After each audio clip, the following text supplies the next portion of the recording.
Bonjour, je suis à la page 12 de votre laboratoire numéro 2 intitulé « Erreurs et incertitudes ». On retrouve à la page 12 la partie 3, mesure du temps, celle qu'on n'a pas eu tout à fait le temps de compléter correctement en laboratoire et pour laquelle j'attendais la disponibilité du laboratoire pour la compléter moi-même.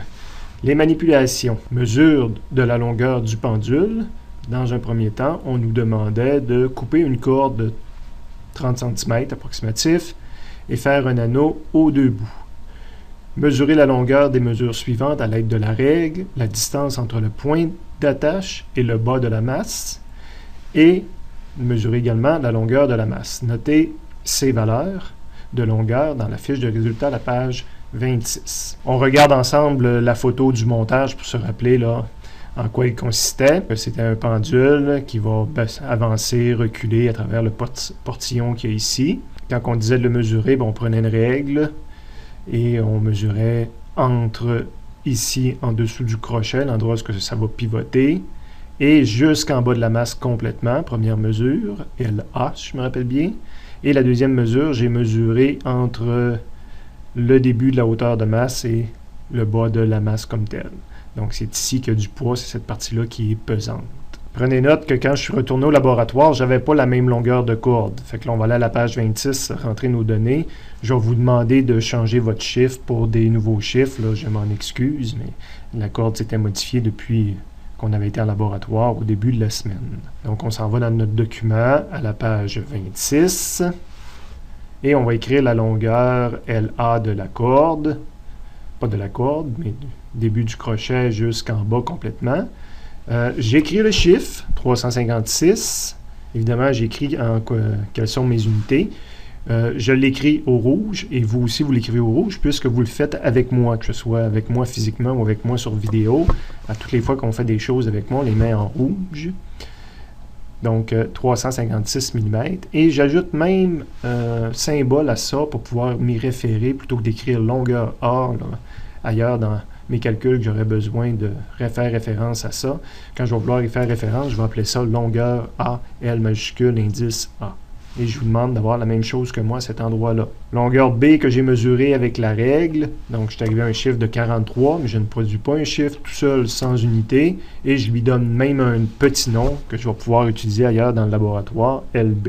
Je reviens au protocole à la page 12. Donc, l'étape 2, c'est fait. L'étape 3. Calculer la longueur du pendule en prenant la longueur totale et en y soustrayant la moitié de la longueur de la masse. Notez cette valeur de longueur dans la fiche de résultat à la page 26. Donc, on veut la longueur du pendule en prenant la longueur totale, soustrayant la moitié de la longueur des deux masses. Je m'en vais à la page 26 pour calculer et saisir le résultat. Je ne décacherai pas ce chiffre-là, à vous de le calculer. Si jamais vous n'avez pas le bon chiffre, ben là, c'est bizarre. On est parti avec les mêmes chiffres au départ.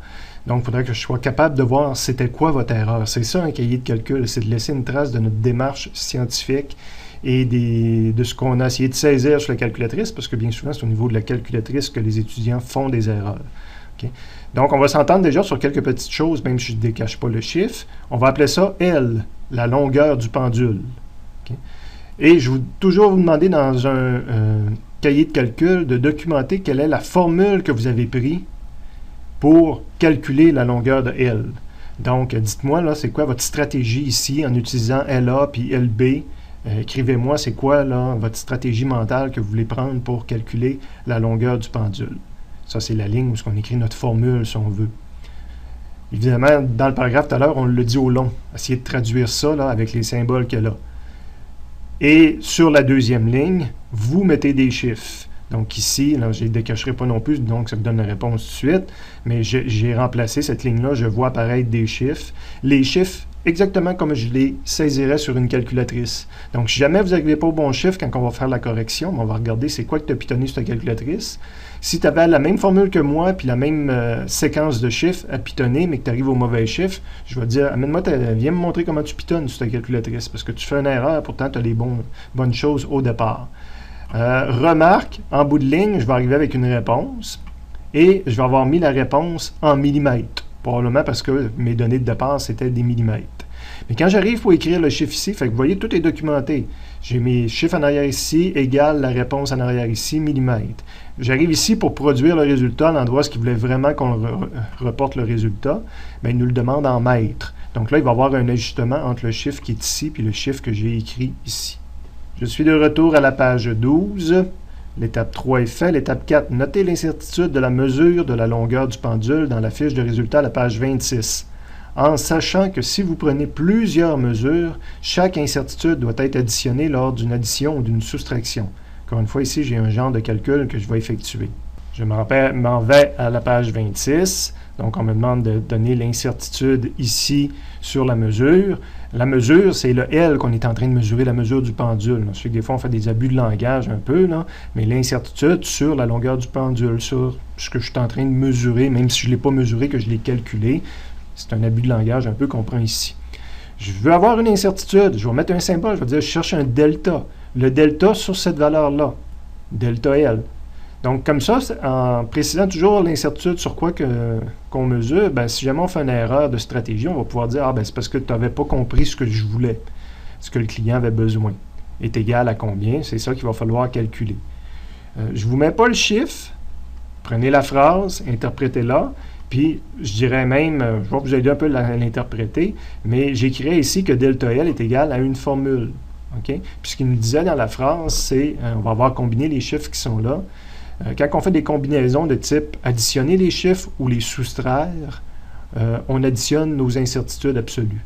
Fait qu'à quelque part ici, j'ai sûrement un plus. Que j'ai fait une soustraction ou une addition de ces chiffres-là, je vais avoir additionné les incertitudes qu'il y avait sur chacun. Ici, je vais m'arrêter. Je sais que c'est pas facile la première fois qu'on le fait. Si vous n'êtes pas capable, ben arrêtez-vous là, puis attendez que je vous donne la réponse, je la mettrai en rouge. Mais si vous voulez essayer d'interpréter le paragraphe, d'interpréter ce qui est expliqué dans les premières pages au début du lab, ben, écrivez ici quelle est votre stratégie pour calculer l'incertitude sur L. Si jamais vous prenez de l'incertitude liée à cette longueur-là, ben, vous vous dites, j'ai pris l'incertitude sur LA, donc, façon rapide de le dire, c'est-à-dire j'ai pris delta LA, qui n'est pas égal à 356, qui est égal à autre chose. Puis si vous prenez l'incertitude sur LB, ben, vous dites c'est delta LB, puis vous me donnez sa valeur. Si vous n'êtes pas capable, on va le remplir ensemble la semaine prochaine, mais là, je vous laisse travailler ceux-là qui sont capables d'aller plus loin. Et en dessous, je vais avoir réécrit delta LL, mais là, je suis en train de faire le calcul avec des valeurs numériques ici. Okay? Même si c'est des valeurs numériques faciles à rentrer sur une calculatrice, je vais l'écrire pour que, si jamais j'arrive juste à la réponse de l'incertitude, c'était 5, 2 fois 2.5, je sais bien que c'est dur de faire des erreurs, mais si la bonne réponse était 4, mais pourquoi vous arrivez à 4 au lieu de 5? Il faudrait que je sache c'est quoi que tu avais en arrière de la tête. Je retourne à la page 12, donc l'étape 4 est faite. Je descends un peu mon texte. Maintenant, on va passer aux mesures de la période du pendule avec le chronomètre. Chaque équipier prend un chronomètre. Notez l'incertitude du chronomètre et le temps de réflexe moyen dans la fiche de résultat à la page 26. Je m'en vais à la page 26. Et on me demande de remplir quelle est l'incertitude sur le chronomètre. Donc, c'est une incertitude, je mets un symbole delta. On va l'appeler delta C majuscule pour chronomètre. Est égal à combien? Évidemment, pour répondre à la question ici, de mettre notre chiffre avec ses unités, il faut avoir le chronomètre dans les mains. Donc, je vous montre le chronomètre. Il est ici. Donc, présentement, je venais de mesurer 5 secondes, 88. Donc, à vous de me donner là, quelle est l'incertitude sur cet instrument-là. D'essayer de me donner la valeur. On nous demandait également de donner le temps réflexe. Donc, ça aussi, c'est une incertitude liée à l'humain. Donc, je l'ai appelé incertitude, symbole delta, TR pour temps réflexe. Et lisez dans le texte, trouvez quelle est la valeur de cette incertitude-là. Quand on écrit des deltas, n'oubliez pas qu'on écrit plus ou moins quelque chose. Okay? À la réponse finale, je vois delta ici, L. Là, ici, je peux faire des additions de chiffres purs. C'est juste à la fin que je vais probablement avoir écrit égal, plus ou moins quelque chose, quand j'écris mon résultat final. Je retourne à la page 12 pour continuer le protocole. Étape 5 réglée. L'étape 6. Démarrer l'oscillation du pendule en déplaçant la masse de 15 cm et en la relâchant. Chaque équipier mesure le temps en même temps pour 5 périodes du pendule. Une période d'oscillation est le temps requis pour que le pendule effectue un aller-retour complet. Bon, allons voir en quoi cela consiste. Donc là, ici, on voit la vidéo. Je viens de lâcher le pendule. J'ai parti le chronomètre au moment où je l'ai vu passer devant le noir, puis au bout de 5, j'ai arrêté de nouveau le chronomètre. Je retourne à la page 12 après avoir bien compris ce que je vais avoir à faire. Et au point 8, on me disait qu'il fallait noter la valeur de temps dans le tableau pour les 5 périodes pour chaque équipier dans la fiche de résultats à la page 26. Je vais donc à la page 26, dans la partie où on note les périodes. Donc, j'écris mon nom, j'écris le nom d'un coéquipier. Vous pouvez effectivement l'appeler A puis B, ça ne me dérange pas du tout. C'est deux personnes différentes. Et on va écrire les temps obtenus. Vous avez vu tantôt mon chronomètre, là, il affichait un 5,88, mais c'était une de mes valeurs que j'avais mesurées. J'avais pas deux étudiants, c'est moi qui l'ai fait les deux fois, là, donc j'ai recommencé une autre fois, comme si j'étais un autre étudiant, et j'ai obtenu 5,93. Évidemment, je ne mets pas d'unité à côté de ces chiffres-là, parce que les unités sont déjà inscrites en haut du tableau. Qu'est-ce qu'on me dit de faire ensuite à la page 12? Calculer le temps pour une seule période en divisant votre résultat par 5 et faire la moyenne. La noter dans le tableau de la fiche de résultats à la page 26. Je retourne donc à la page 26 faire ce qu'on me demande, de calculer donc le temps pour une période pour ces deux essais-là. J'écris pas la formule, j'écris juste au moins, au minimum, parce que c'est sûr que ça se fait directement, c'est 5,88 divisé par 5 pour avoir le temps sur une période. Mais je l'écris que c'est ça que j'ai pitonné sur la calculatrice, ce qui fait que le chiffre que vous allez m'écrire à côté, si jamais il n'est pas bon, ben on va se pratiquer à pitonner correctement cette chose-là. Fait qu'on laisse une trace de ce qu'on voulait pitonner sur la calculatrice. Et j'écris juste le chiffre, les unités sont en haut. Je fais la même chose pour le deuxième essai. Et en bout de ligne, on me disait de faire la moyenne. Un coup que j'ai obtenu le résultat pour une période, un essai ici, une période, un essai, de faire la moyenne. Mais même chose, au départ, j'ai pas juste écrit le chiffre, même si c'était probablement lui, plus lui divisé par 2, ben j'ai écrit justement ces choses-là que j'ai voulu pitonner dans la calculatrice. De retour à la page 12, je m'aperçois que j'ai une grande étape de fini, parce que prochain point, on m'annonce que c'est maintenant la mesure de la période du pendule avec la sonde photoportillon. Fait que là, maintenant, je ne prendrai pas un chronomètre, c'est un ordinateur qui va s'occuper de chronométrer, parce que la sonde, à toutes les fois qu'elle passait dans le petit bidule noir en bas, mais ça coupait un faisceau lumineux, puis l'ordinateur est capable de le savoir, puis d'avoir une excellente mesure de temps, là, du pendule. Donc, on va suivre les étapes. Important d'écouter et d'essayer d'en saisir une bonne partie, de l'avoir en mémoire. Plusieurs fois dans les laboratoires au cours des prochaines semaines, et ce, dès la semaine prochaine, vous allez travailler avec Data Studio, donc vous n'avez pas eu l'occasion de l'expérimenter par vous autres-mêmes cette semaine, alors que dès la semaine prochaine, là, je ne parlerai pas, puis je vais vous laisser aller. Fait qu'écoutez bien cette partie de vidéo-là là, pour comprendre comment on travaille avec le logiciel pour faire des acquisitions automatiques avec l'ordinateur. Bon, l'étape 10. Assurez-vous que votre pendule passe bien entre le photoportillon. Donc, ça, s'assurer qu'on ne cognera pas sur les deux côtés. Ouvrez le logiciel Data Studio en français en cliquant sur Démarrer, puis Programme. Ce qu'on me dit ici, ben, de façon pas tout à fait claire, c'est que je passerai par Démarrer, puis je trouverai Data Studio à quelque part dessus. Personnellement, quand je suis en laboratoire, ce que je fais plutôt, c'est que je vais sur le bureau, et je trouve le raccourci de Data Studio qui est quelque part dessus. Et je clique, ce qui va nous démarrer le logiciel qu'on voit à l'écran. Je passe maintenant à la page 13 du protocole, le point 11. Cliquez sur « Créer une expérience ». Le message « Aide » en bas de la page doit vous indiquer « L'interface est prête à fonctionner ». Sinon, vérifiez si tous les fils de la sonde sont bien connectés et si la boîte d'interface est bien ouverte, voyant vert, on allumé. Souvent, ce qui arrive à ce moment-là, quand on tombe dans le « sinon », on crie à l'aide à l'enseignant. Mais on va quand même faire l'étape 11. Donc, on me demandait de cliquer sur « Créer une expérience », ce que j'ai fait, et de surveiller le message qui est en bas ici, parce qu'on voulait obtenir un message « L'interface est prête à fonctionner ». Évidemment, vous voyez que je n'ai pas obtenu ce message-là. Mais là, il ne faut pas oublier que je suis dans un petit studio. Je ne suis pas dans le local de laboratoire présentement. Donc, je ne suis pas avec le montage. Je ne suis pas branché avec l'interface. Je n'ai pas pu obtenir ce message-là. Donc, je vous montre présentement le message qu'on doit obtenir. Là. Sinon, on fait appel à l'enseignant. J'obtiens mon message et je continue à l'étape 12 du protocole. On me dit de cliquer sur « Ajouter une sonde » et sélectionner « Photo, portillon et pendule ». Enlever le crochet sur la vitesse, conserver le crochet sur la période. Donc, on va aller faire ça dans Data Studio. On me disait donc d'ajouter une sonde, c'est le bouton qui est ici. qui s'appelle Ajouter une sonde ou un instrument.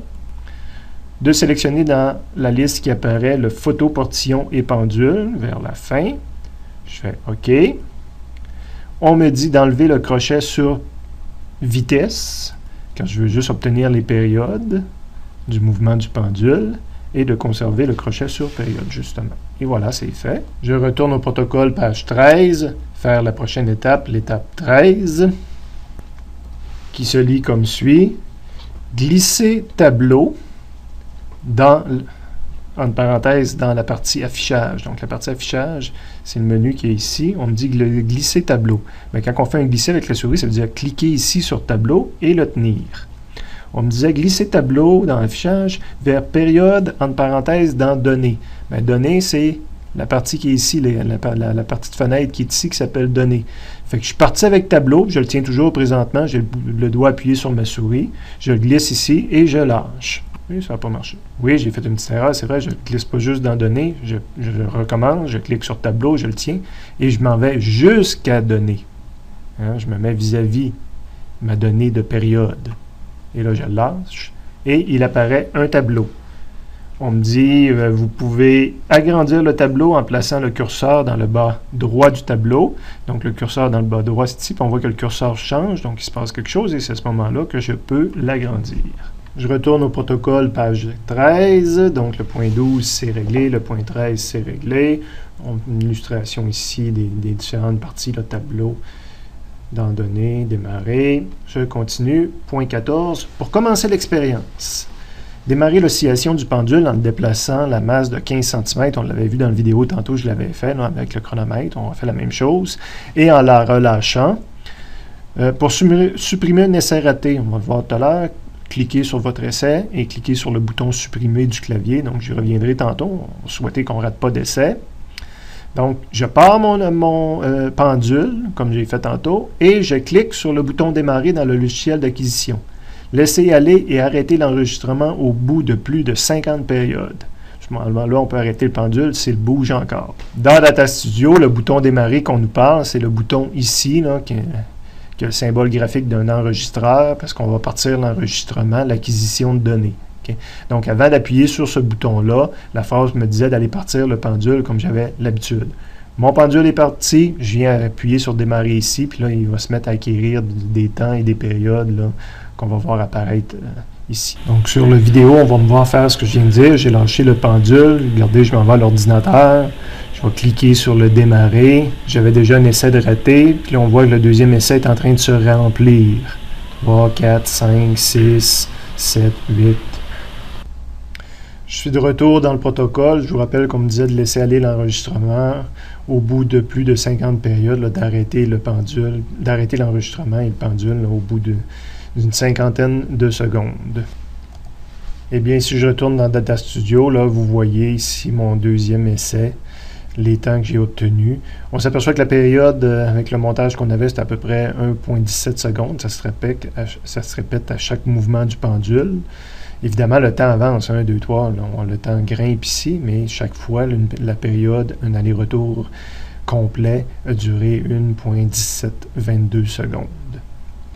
Donc, en suivant la colonne du temps ici, quand je me suis aperçu que j'étais rendu une soixantaine de secondes, j'ai arrêté l'enregistrement. C'est le bouton ici, là, qui, un coup qu'on a démarré, il devient un bouton arrêté, puis on reclique dans le fond sur le même bouton. J'ai mentionné tantôt que j'allais revenir sur effacer un essai qui n'était pas bon. Donc, on s'aperçoit que j'avais déjà fait un essai précédemment à ça en laboratoire, l'essai qui est ici, et que j'avais raté mon coup. On voit que l'essai sont enregistrés dans la fenêtre qui est ici. En passant, le tableau, c'est juste une façon de voir l'essai. Je pourrais fermer le tableau. Voulez-vous complètement supprimer cet affichage? Ah, je ne comprends pas la question, mais je réponds oui. Ah non, je ne voulais pas le supprimer au complet.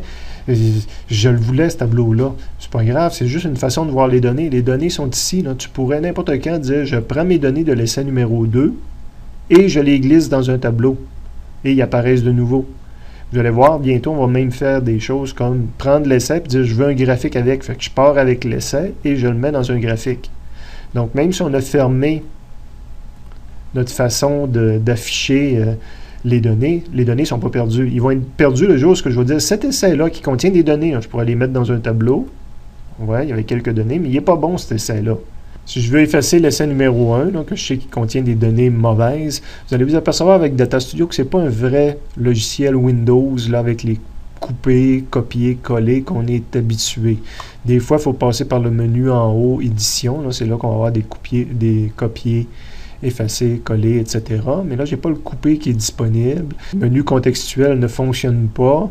Donc, ce qui me reste, c'est de cliquer sur essai et sur mon clavier d'ordinateur d'appuyer sur supprimer. Et là, il va accepter de le faire. Donc, désolé, c'est pas moi qui ai fait le logiciel, puis il n'est pas complètement compatible avec M. Bill Gates de Microsoft. Je retourne dans le protocole pour voir si j'ai fait tout ce que j'avais à faire. Non, on avait arrêté à 15, 16. Sélectionnez les données de période dans votre tableau. La colonne temps se sélectionne par défaut. En déplaçant le curseur sur la période, une flèche apparaît. Cliquez sur le bouton gauche de la souris pour sélectionner la colonne au complet. Copiez ces valeurs en faisant CTRL-C.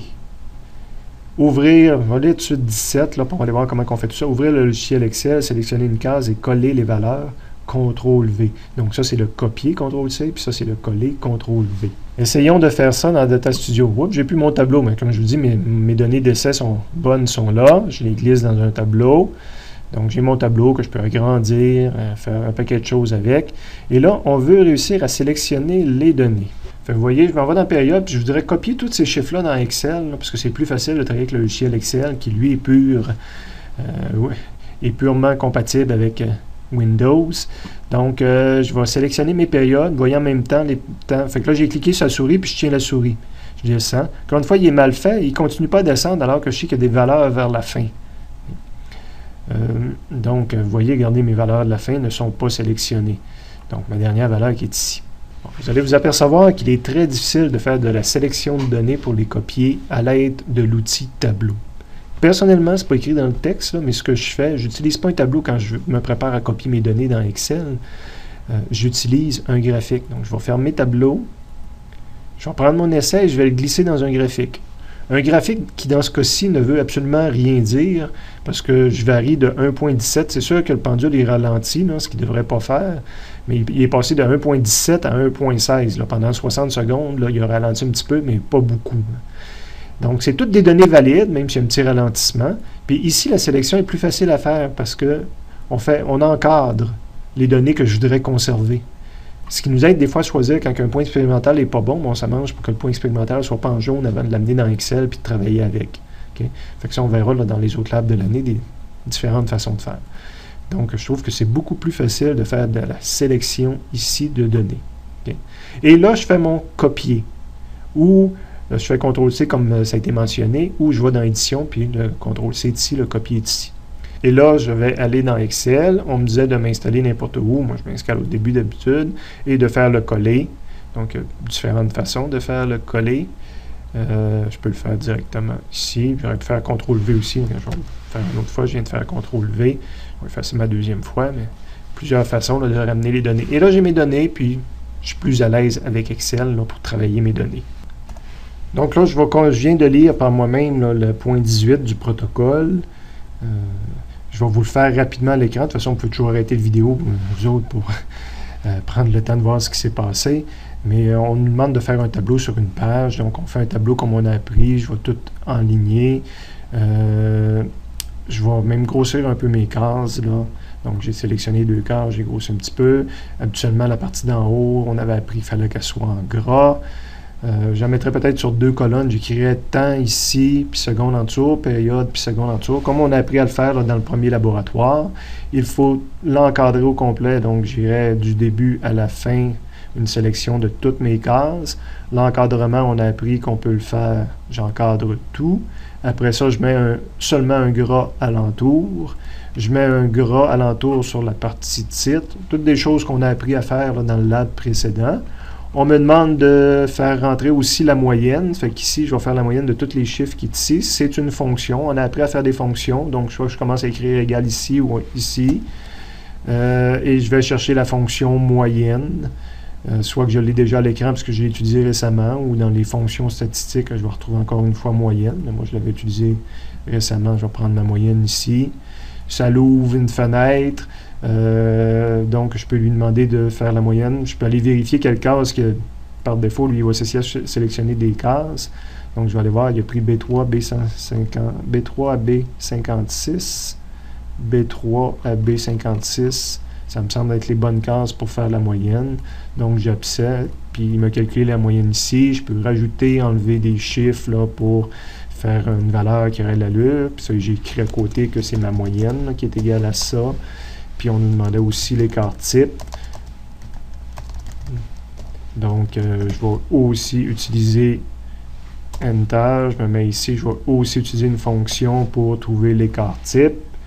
Donc, ça n'apparaît pas dans mon écran. Je vais dans Statistiques. Je vais dans écart type standard, probablement.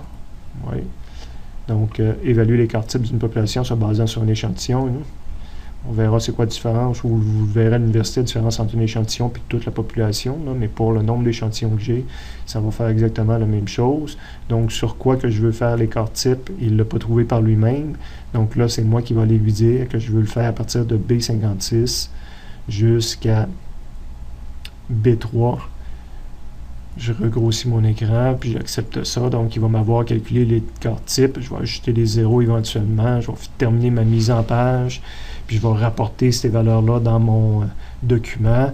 Il nous demande aussi de faire tenir sur une page. Donc, je vais aller faire quelque part un aperçu avant impression. Donc, fichier, imprimer. On a l'aperçu qui est ici. Ça ne tient pas sur une page présentement. Ça tient sur 2 pages. Donc, on lui demande de faire la mise en page.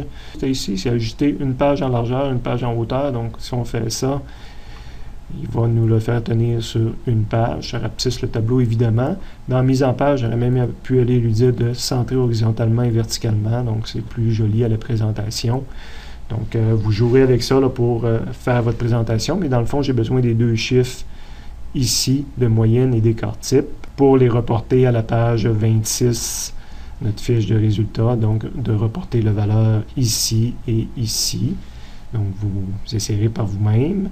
Ce que je vais faire, là, vous allez me dire, ouais, mais on n'a pas les données Excel. Fait que vous voyez, je viens de les copier dans le fichier Excel. Dans quelques secondes, je vais sauvegarder ce fichier Excel-là avec juste les valeurs que j'aurais fait aucune opération dessus à part juste les copier. Et là, vous allez faire ce que je viens de faire rapidement dans la vidéo. Ensuite, il vous reste à continuer à remplir le lab. Là, il y a d'autres pages après la page 26 et non les moindres. Et difficile à comprendre, puis on ne saura pas quoi écrire. Vous faites de votre mieux. OK? Il n'y a pas de mauvaise réponse. On va tous corriger les réponses ensemble. Mais avant de vous donner les réponses, les parties que je ne montre pas immédiatement, je vais m'assurer que vous avez essayé de faire quelque chose. Oui, je peux comprendre que des petites parties que vous répondez rien, mais que le lab soit blanc partout, puis que vous n'avez rien essayé de résoudre par vous autres-mêmes, ça, j'approuverai tout simplement pas ton lab, là, puis il n'y aura pas de point associé à ce laboratoire-là. Donc, vous essayez, en posant des questions, lundi, on travaille ça encore, de vous rendre le plus loin possible. À bientôt!